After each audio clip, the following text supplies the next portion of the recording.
কোনো কিছুই অতিরিক্ত ভালো না। যেমন আপনি অতিরিক্ত ভালোবাসলে সহজেই দুঃখ পাবেন, অতিরিক্ত গুরুত্ব দিলে গ্যারান্টিড ফেলা ফেলা পাবেন, অতিরিক্ত বিশ্বাসে বিশ্বাসঘাতকতায় জুটবে কপালে, অতিরিক্ত সহজলভ্য হলে সর্বদা মূল্যহীন হবে, আর অতিরিক্ত ভালো হলে সবার কাছে ব্যবহৃত হবে। অতিরিক্ত সহজ সরল হলে এই গোলকে আপনি একটার পর একটা ধাঁধা পাবেন।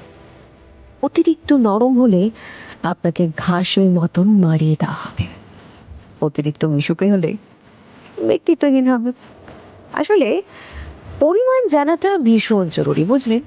কখন, কোথায়, কার কাছে এবং কতটা, এই বিষয়গুলো বুঝতে হবে। 5 টাকার কাপে 5 টাকার চাই ঢালতে হবে, সেটা শিখতে হবে।